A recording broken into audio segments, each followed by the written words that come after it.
Hemos estado estudiando la doctrina bíblica acerca del Espíritu Santo. Y la semana pasada, en la tarde, estuvimos viendo cómo el Espíritu Santo es la tercera persona de la Trinidad que nos da convicción. Convicción de pecado, convicción de justicia y convicción de juicio. Y en la mañana de hoy, continuando con esta doctrina, quisiéramos ver que no solamente somos convictos por el Espíritu, sino también convertidos por el Espíritu. Convertidos por el Espíritu. Dice la Escritura que la salvación es del Señor. Y si conocemos vida eterna, es meramente por la pura gracia de nuestro Dios. En Apocalipsis 7:10 se expresa cómo los santos en el cielo dan un cántico y es: la salvación pertenece a nuestro Dios que está sentado en el trono y al Cordero. De Él es la salvación. Si alguien está hoy en Cristo, esa persona sabe muy bien que lo está solamente por la gracia de Dios. Dice Oseas capítulo 13, versículo 4, yo soy Jehová tu Dios desde la tierra de Egipto. No conocerás pues otro Dios fuera de mí, ni otro Salvador sino a mí. Nuestro Dios es el único que salva. Y si hoy somos salvos es de principio a fin por su gracia. Solo Él puede hacerlo. Para el hombre es imposible salvarse, porque se necesita un poder que solamente Dios tiene. Dios elige, el Hijo muere y el Espíritu regenera.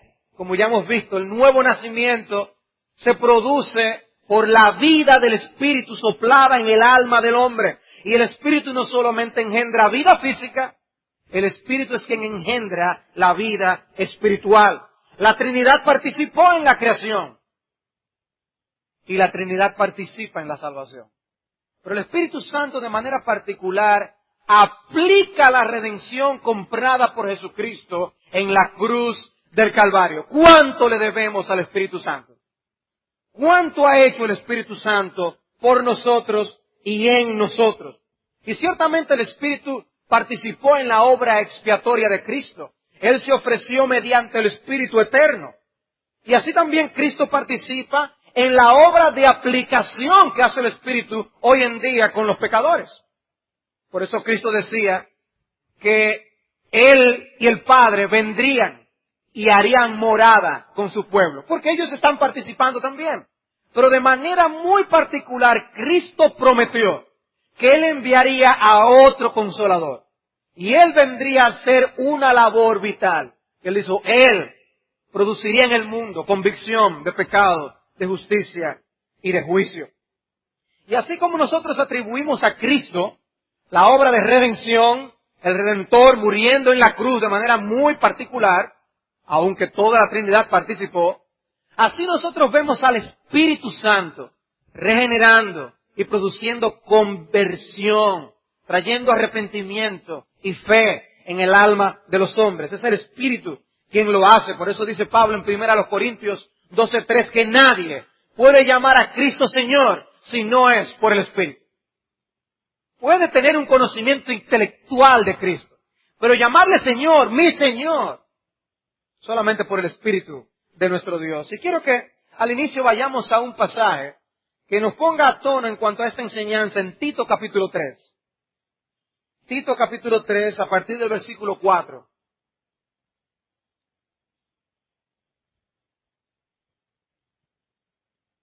Este glorioso libro, pequeño libro, nos enseña cómo la gracia de Dios se manifestó para salvación a los hombres en el capítulo 2. Y esa gracia viene a nuestras vidas, interviene en nuestras vidas y nos transforma. Nos transforma porque Dios quiere un pueblo para sí celoso de buenas obras, como vemos en el versículo 14 del capítulo 2. Luego en el capítulo 3 nos encontramos con esta expresión en el versículo 4. Dice, pero cuando se manifestó la bondad de Dios nuestro Salvador y su amor para con los hombres, nos salvó. O sea, Dios es quien salva, eso es claro aquí. No por obras de justicia que nosotros hubiéramos hecho. No es por obras que se salva el hombre, sino por su misericordia, por el lavamiento de la regeneración y por la renovación en el Espíritu Santo. Regeneración y renovación en el Espíritu Santo. Y luego dice, el cual derramó en nosotros abundantemente por Jesucristo, nuestro Salvador, para que justificados por su gracia, viniésemos a ser herederos conforme a la esperanza de la vida eterna. Palabra fiel es esta, y en estas cosas quiero que insistas con firmeza, para que los que creen en Dios procuren ocuparse en buenas obras. Estas son buenas y útiles a los hombres. Estas cosas son buenas y útiles a los hombres. Observen que la salvación viene de Dios. Está enfatizando que Dios es quien salva. Está enfatizando que el hombre no se salva por sus obras. Nadie tiene mérito alguno por el cual se merece la vida eterna. Que es por la bondad de Dios, es por el amor de Él hacia los hombres, es por su misericordia, como dice en el versículo 5. Ahora, el instrumento utilizado por Dios para transformar a hombres y a mujeres que no tenían ningún interés en Dios y llevarles a vivir vidas nuevas para su gloria es el Espíritu Santo. El Espíritu Santo da nueva vida donde no hay. Por eso habla de la regeneración. Pero luego usa una palabra interesante, la renovación en el Espíritu Santo. Y es una renovación porque es traer algo a la novedad, traer algo a ser nuevo. Y no es meramente yo poner un poco de ferrea, la abolladura espiritual que yo tengo en mi alma. Es una novedad de vida producida por el Espíritu de Dios. Y yo creo que ese término incluye la conversión y la santificación. Ambas cosas. En la conversión hay un proceso de rompimiento con el pecado, apego a Jesucristo y una determinación a andar en vida nueva. Y yo creo que a eso es que se refiere esta terminología que el apóstol Pablo está utilizando aquí. Y por eso habla en el versículo 8 de una fe que se ocupa en el buen obrar. No es correcto, no es una doctrina bíblica el que alguien diga tener fe, pero no obra. Yo soy un cristiano, pero todavía yo no me he comprometido con Cristo. Yo todavía no me comprometo con la iglesia de Cristo. Yo soy un cristiano independiente. No, aquí dice que nosotros somos creyentes y nos procuramos hacer buenas obras. Ya Él ha aclarado que por esas buenas obras no nos salvamos. Pero fíjense que creemos para hacer esas buenas obras. Es la buena obra que corrobora o evidencia la obra del Espíritu en nuestras almas. El Espíritu ha salvado a alguien cuando vemos que hay frutos que se producen. Esa renovación se evidencia en su diario vivir. Y la Trinidad completa está involucrada aquí. Aquí en este texto nosotros vemos al Padre manifestando su bondad. Vemos a Cristo porque es en Él, Jesucristo, versículo 6, que se nos derramó abundantemente el Espíritu. Y vemos al Espíritu regenerando y renovando. Pero qué interesante la forma en que se dice que se derrama el Espíritu en nosotros en el versículo 6. Dice allí, el cual derramó en nosotros abundantemente por Jesucristo, nuestro Salvador. En Cristo, el Espíritu es derramado en los creyentes.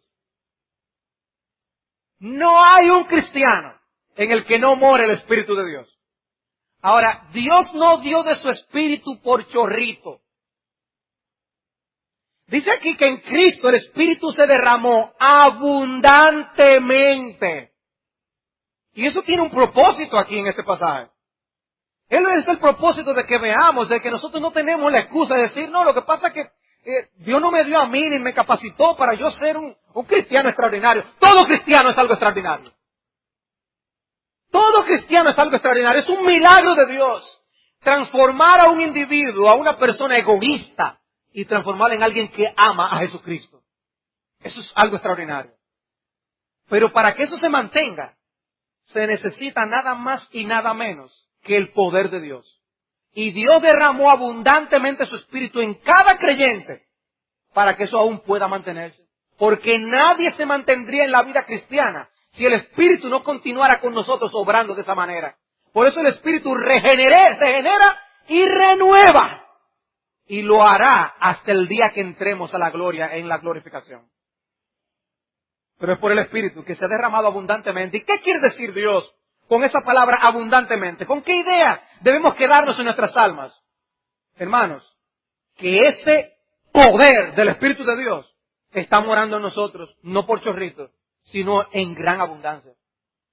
Que entonces cuando nosotros digamos que no, que yo no le puedo dar muerte a tal pecado, que yo no puedo dejar tal mal hábito, no, que yo soy demasiado débil y yo nunca voy a lograr crecer espiritualmente, estamos nosotros no viviendo conforme al poder que Dios nos ha dado. No es una deshonra al Espíritu de Dios decir y expresar que en nosotros no hay poder para ser santos. Si Dios dice que Él nos lo dejó abundantemente. No será por otra razón que tú no quieres crecer. No será por otra razón que tú no estás abandonando tu pecado. No será por otra razón que tú no amas más a Cristo. O sea, es un asunto de ser honestos con nosotros mismos. De por qué no estamos creciendo. Por qué no estamos cediendo cada vez más ese señorío de Dios en nuestras vidas. Entonces, Pablo relaciona la presencia del Espíritu con poder. Yo no voy a buscar todos los textos en el Nuevo Testamento en los que cada vez que se menciona la palabra Espíritu se menciona la palabra poder también.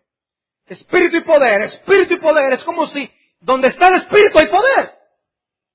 Y en todo cristiano mora el Espíritu. No tenemos que saber muchas matemáticas. Entonces, si tú eres cristiano, ¿en ti qué hay? Poder. Poder. Y ese poder, según este texto de Pablo en Tito 3, no se manifiesta en el hecho de que nosotros podemos hacer actos milagrosos, sino en que nosotros creemos y hacemos buenas obras, en que nosotros vivimos vidas nuevas, en que tenemos nuevos hábitos de vida. Ahí sí hay poder. Yo prefiero que alguien venga y empiece a hablarme a mí entonces de que él antes hacía aquello, pero por la gracia de Dios ya no lo hace. O antes era dominado por aquel pecado, pero ya ahora es diferente. A que alguien venga a decirme, no, porque yo hago milagros. Y yo hablo más en lengua que todo el mundo. O yo hago tal cosa, yo profetizo. No, cuando se va a evidenciar el poder del Espíritu Santo, primariamente en las Escrituras, se relaciona con una vida transformada. Con una vida transformada. Los elementos de la conversión son arrepentimiento y fe. Arrepentimiento y fe. Si somos convertidos por el Espíritu, es porque el Espíritu tiene que ver tanto con el arrepentimiento como con la fe. Con respecto al arrepentimiento, en primer lugar, digamos algo con respecto al arrepentimiento. La Confesión de Westminster, de manera interesante, cuando comienza a hablar del arrepentimiento, dice, el arrepentimiento para vida es una gracia evangélica y esta doctrina referente a ella debe ser predicada por cada ministro del Evangelio. Y llama la atención, oye, ¿por qué los redactores de la Confesión de Fe tuvieron que aclarar en el primer párrafo que la doctrina del arrepentimiento tiene que ser predicada?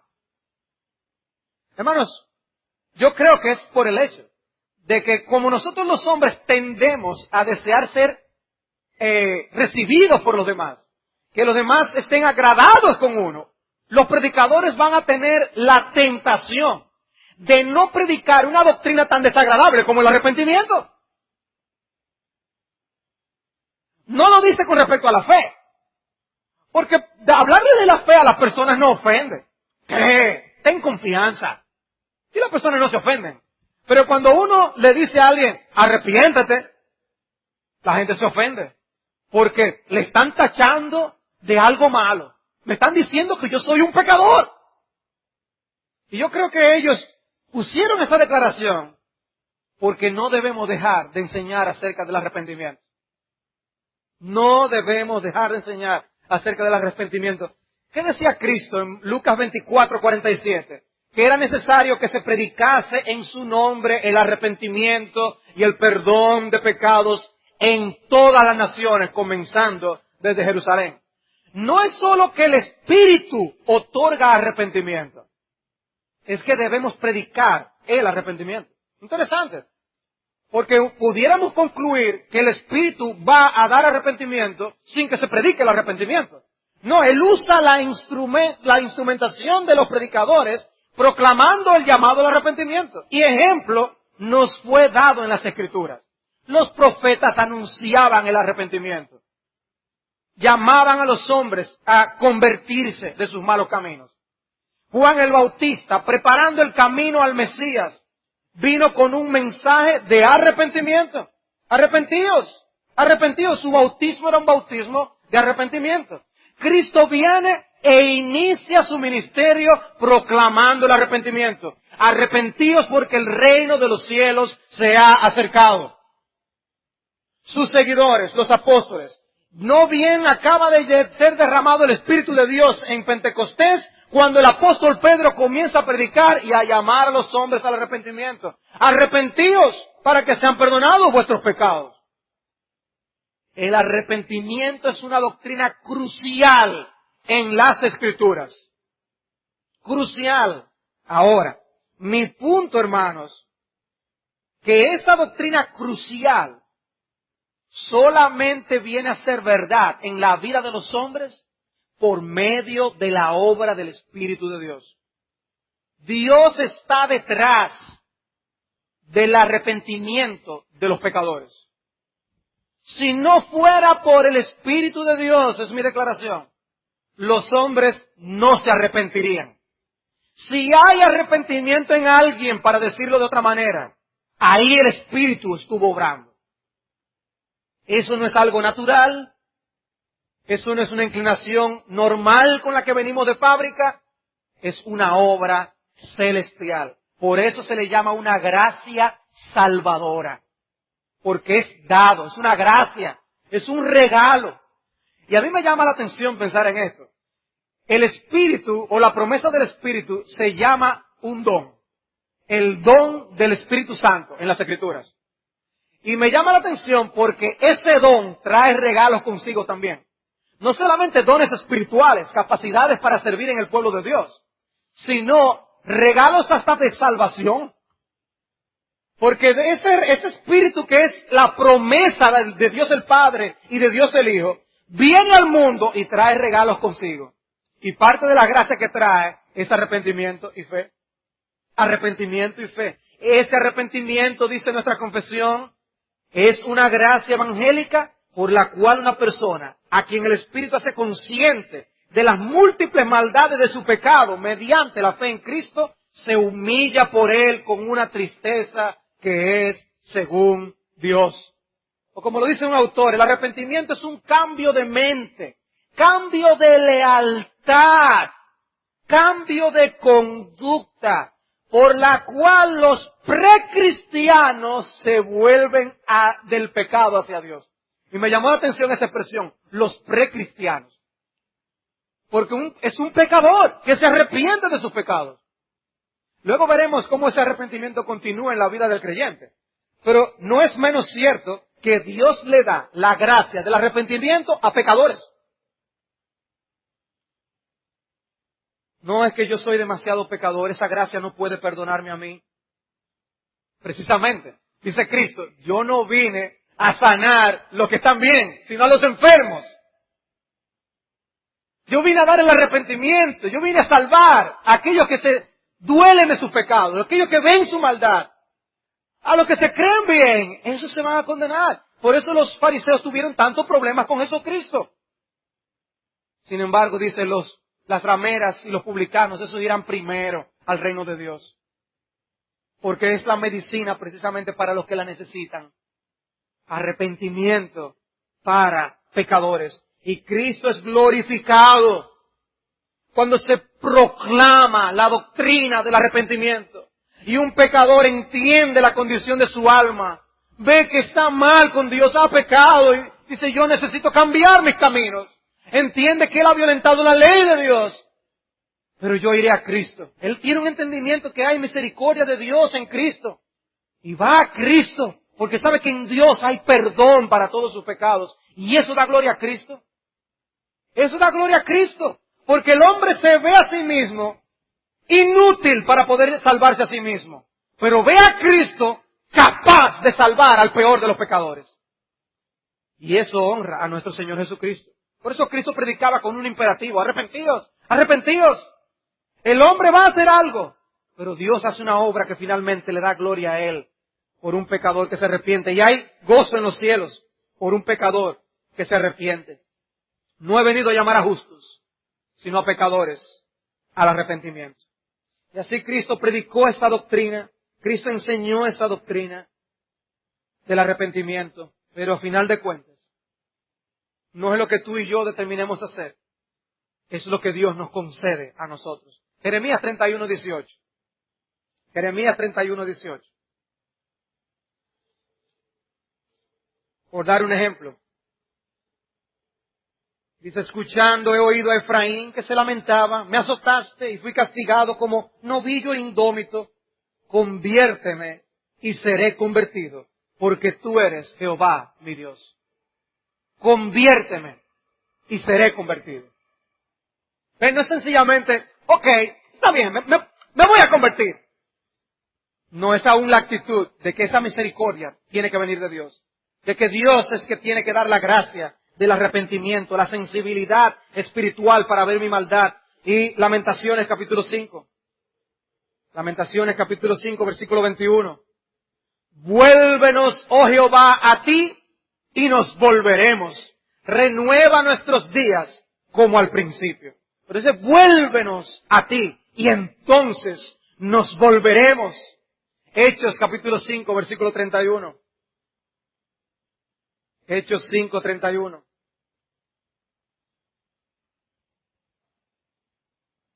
A este Dios ha exaltado con su diestra por príncipe y salvador, para dar a Israel arrepentimiento y perdón de pecados. ¿Quién da el arrepentimiento y el perdón? Dios da el arrepentimiento y el perdón. Hechos 11, 18.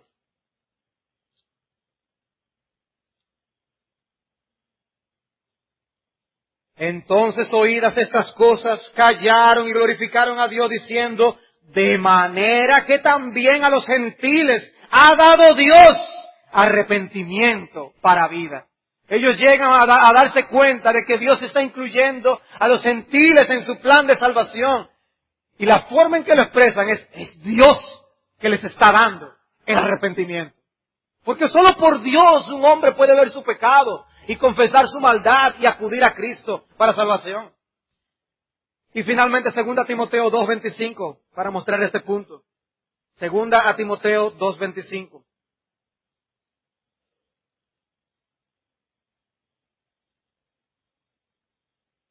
Para tomar la idea desde el 24, dice: porque el siervo del Señor no debe ser contencioso, sino amable para con todos, apto para enseñar, sufrido, que con mansedumbre corrija a los que se oponen, por si quizá Dios les conceda que se arrepientan para conocer la verdad. Quien concede el arrepentimiento es Dios. Y hermanos, esta verdad debe hacernos conscientes de algo. El diablo va a tratar de falsificar todo lo valioso de Dios. Todo lo valioso que Dios nos da. Y una de las cosas que él falsifica son los dones que el Espíritu nos trae, incluyendo el arrepentimiento. Hay arrepentimiento falso. Hay arrepentimiento humano que se queda corto de la demanda de Dios. Dios quiere un espíritu contrito y humillado. Por motivaciones espirituales, porque hemos ofendido a Dios, porque podemos decir con el salmista: contra ti solo he pecado. Hay una conciencia de que hemos ofendido al Señor. Pero hay otro tipo de lamento, de dolor, de tristeza que podemos confundir con el arrepentimiento bíblico. Y no es un arrepentimiento para salvación. Pablo, en 2 Corintios capítulo 7, habla de este tipo de arrepentimiento. 2 Corintios 7. Dice en el versículo 10: porque la tristeza que es según Dios produce arrepentimiento para salvación, de que hay que arrepentirse. Pero la tristeza del mundo produce muerte. O sea, hay una tristeza que es según Dios y hay una tristeza que es del mundo. Puede confundirse la tristeza que es del mundo, por eso Pablo está haciendo la aclaración. No se confundan. Una persona puede experimentar lo que Judas experimentó y decir, he pecado. Yo estoy entregando sangre inocente. O puede experimentar lo que Faraón experimentó. He pecado. Dile al Señor, ruega por mí para que Él perdone mi pecado y que se lleve esta plaga de aquí. ¿Y se arrepintió de verdad Faraón? ¿Se arrepintió Judas de corazón? No. Y Saúl, que también dijo, he pecado. Pero Dios lo desechó, su arrepentimiento no fue genuino. Él tenía dolor por la consecuencia que el pecado iba a traer meramente, pero no porque había ofendido a Dios. Hay una tristeza que es conforme al mundo, no según Dios, porque en nuestro orgullo, nosotros mismos a veces nos disgustamos, nosotros nos entristecemos por nuestras faltas, pero por nuestro orgullo a veces. Nos molestamos por lo que estamos haciendo, no porque hay un verdadero arrepentimiento. Esaú lloró porque perdió su primogenitura. ¿Y qué dice luego en el libro de Hebreos? Que él procuró el arrepentimiento con lágrimas y no lo consiguió. Hay un tipo de lágrimas y de dolor que no es el arrepentimiento bíblico. Por eso, si el Espíritu es quien da el arrepentimiento, el diablo falsifica esta gracia y hace creer a personas que porque son sensibles y ellos a veces se sienten mal y ya por eso son creyentes. No, debemos tener cuidado y el Espíritu nos advierte en este sentido. Este arrepentimiento para salvación es una gracia evangélica por la cual una persona se hace consciente de sus múltiples maldades mediante la fe en Cristo y se humilla delante de Él. Es algo que se relaciona con Dios, tiene que ver con Dios, con cómo veíamos a Dios y cómo le vemos ahora. Por eso en el arrepentimiento bíblico hay un aspecto intelectual. Isaías ve la gloria de Dios. ¿Y qué dice él? ¡Uy de mí, soy hombre muerto! Porque yo he visto la gloria de Dios. Él llegó a tener una percepción, un conocimiento, una idea de Dios que él antes no tenía. Y se siente humillado. Conocer más de Dios nos ayuda a conocernos más a nosotros mismos. Y ver nuestra maldad y nuestra corrupción. Pero también hay un aspecto emocional. Por eso hay una tristeza que es según Dios, el texto que acabamos de leer. Pero también hay un aspecto volitivo o de nuestra voluntad, donde nosotros entonces determinamos dar una vuelta del pecado y buscar el perdón. Hay un cambio de propósito y nos convertimos de los ídolos a Dios, como dice Pablo a los tesalonicenses. Una vuelta en la voluntad, una determinación de abandonar una senda para irme por la otra.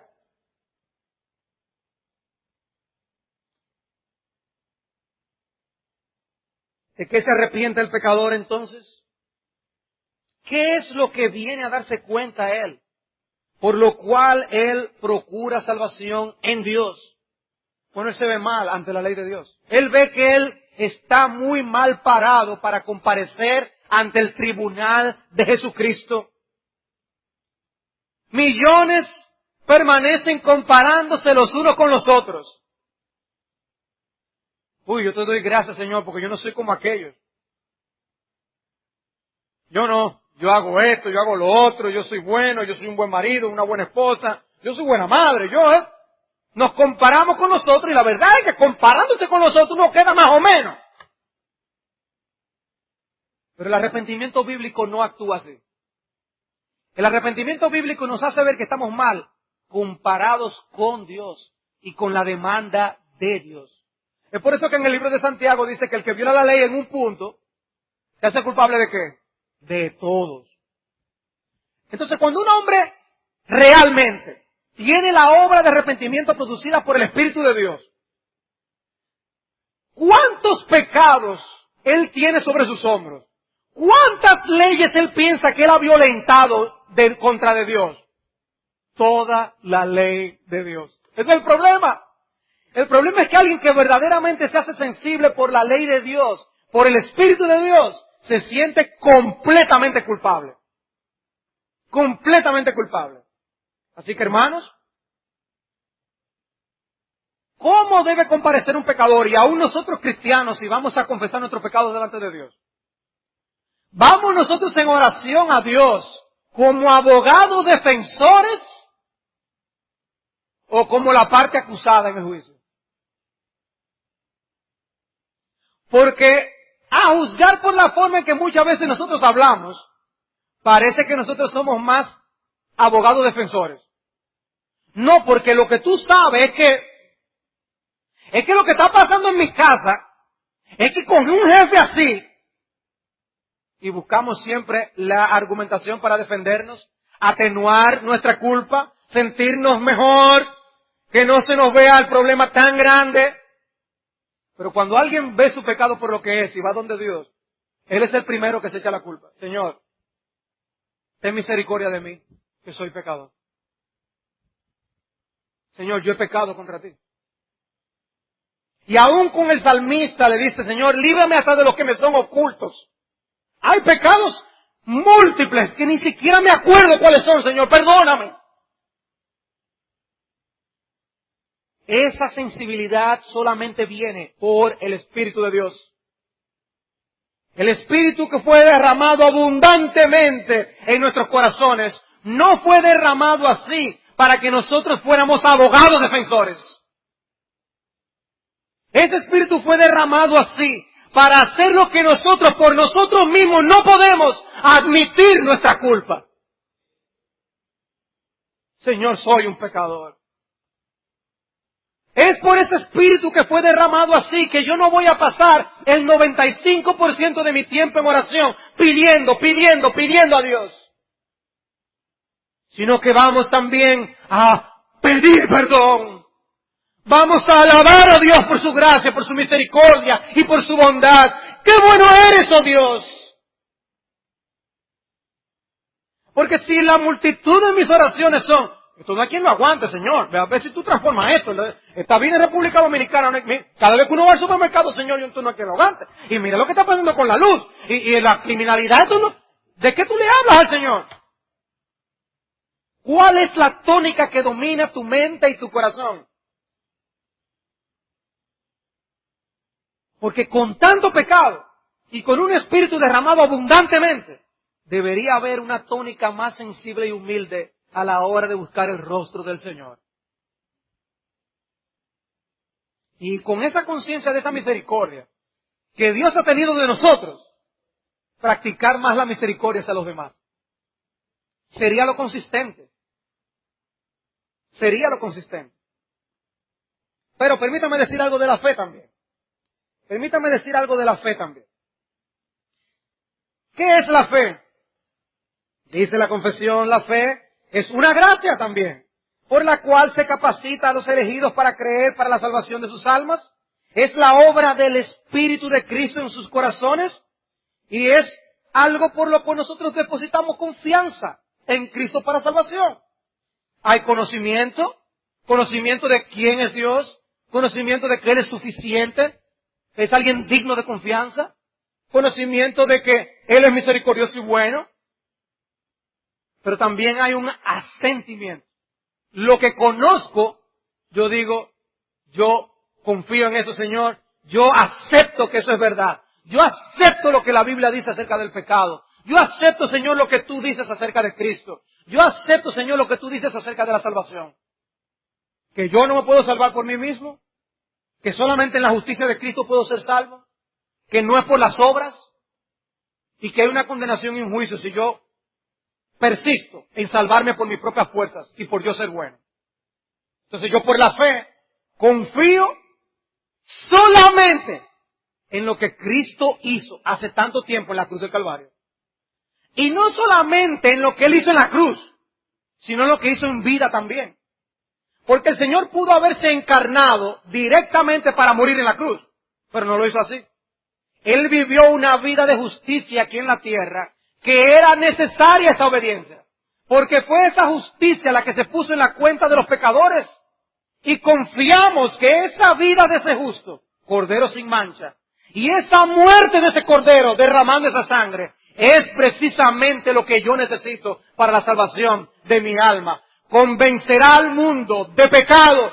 Soy un pecador, Señor. Merezco el castigo. De justicia, de que Cristo es justo y Él fue aceptado por Dios el Padre. Él es el sacrificio perfecto, la justicia perfecta en la que tengo que confiar.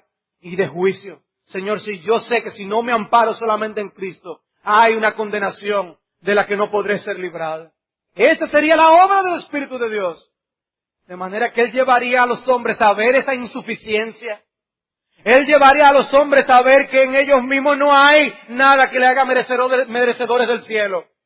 Pero ellos empezarán a ver a Jesucristo con nuevos ojos, para ver en Él al Cordero de Dios que quita el pecado del mundo. Y solamente por el Espíritu de Dios.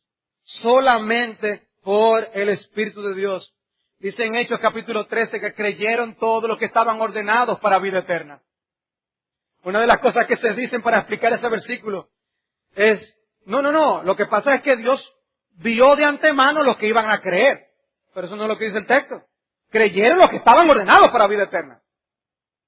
Ya estaban ordenados y esos fueron los que creyeron. No es que fueron ordenados para vida eterna porque iban a creer. De manera que de ahí uno puede concluir que ese regalo de fe para creer para vida eterna era consecuencia de que ya Dios había amado a esos pecadores desde antes de la fundación del mundo. En Hechos capítulo 16 nos encontramos con el caso de Lidia.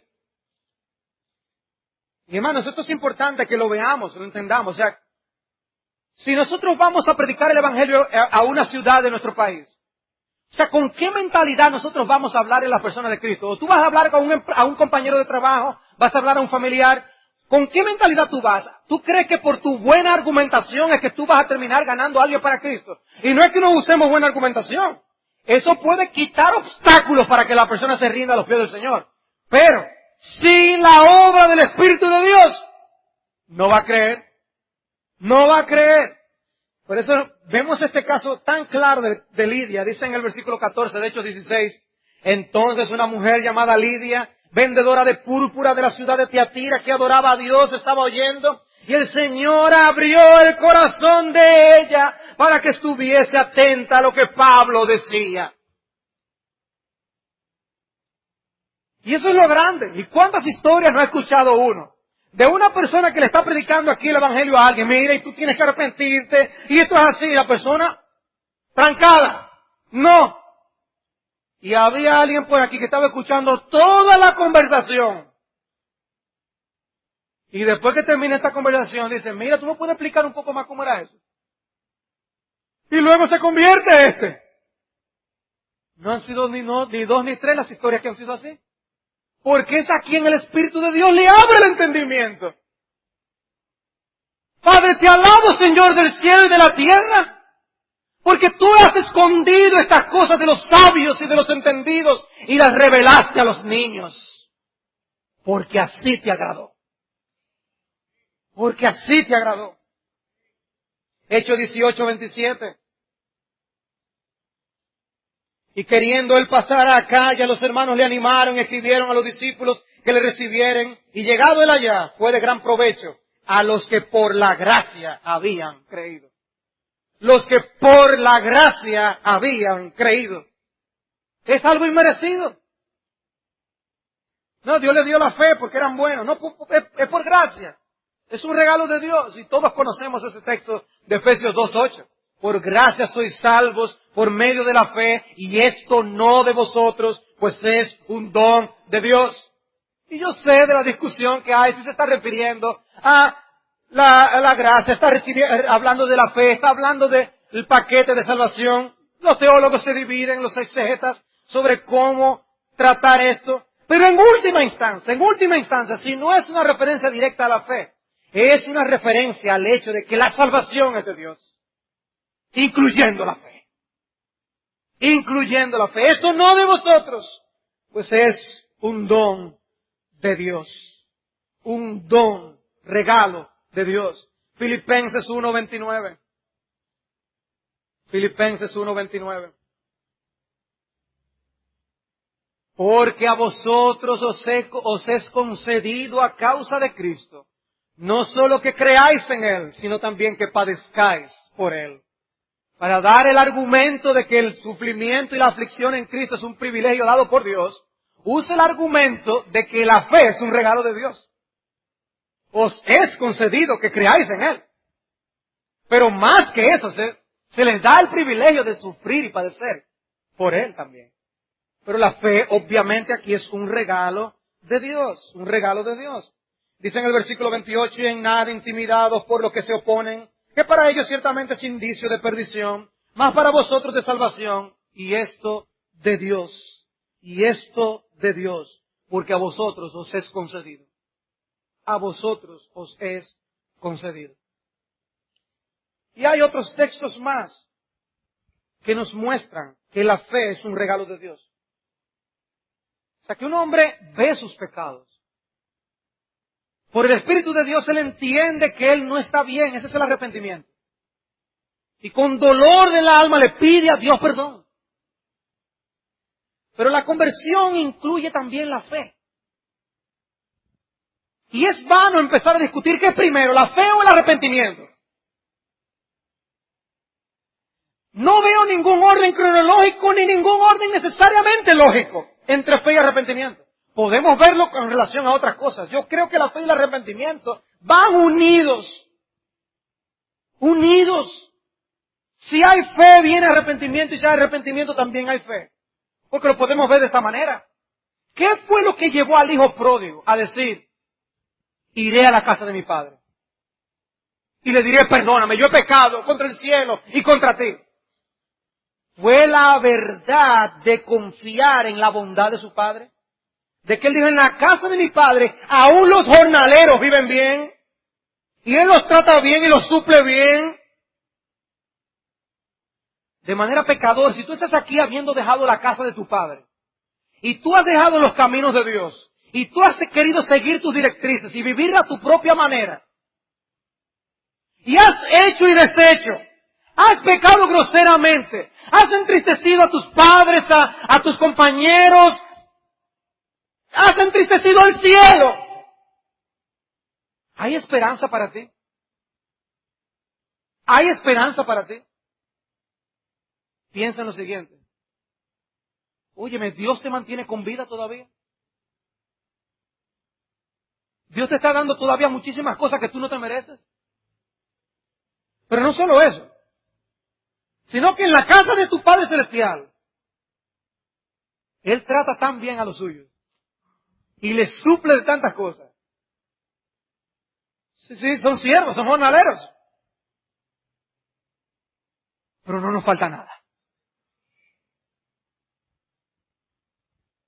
¿A qué concluye Él? Óyeme, yo pasando trabajo aquí, yo voy a ir a la casa de mi padre, porque Él es bueno. Yo le voy a decir que yo no me merezco que Él me trate como uno de sus hijos. Yo le voy a pedir, como Él trata también a sus siervos, sus jornaleros, hazme como uno de tus obreros, Señor. Hay esperanza para ti. La fe es lo que te permite ver en Dios la misericordia necesaria, suficiente, para tú saber que cuando tú vayas, Él no te va a botar con un puntapié. La fe es lo que te hace ver que en Él hay perdón. La fe es lo que te hace ver que aún con la enormidad de tu pecado, en Él hay toda la gracia suficiente para perdonarlos todos. Y Él fue donde su Padre. Y el Padre lo recibió sin darle ningún discurso. E hizo una fiesta de celebración, porque hay gozo en los cielos por un pecador que se arrepiente.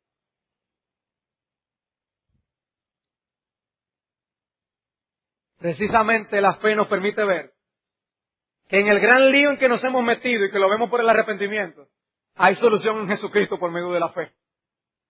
La justificación por medio de la fe.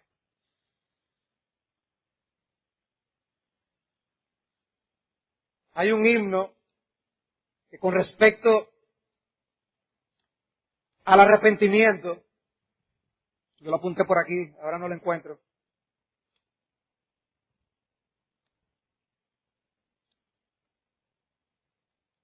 Él está por aquí, yo lo encuentro ahora.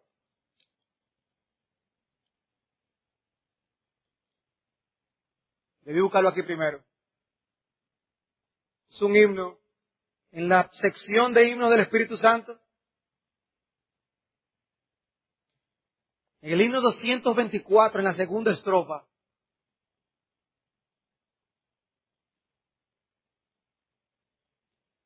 Hay un himno que nos habla del Espíritu Santo y el arrepentimiento.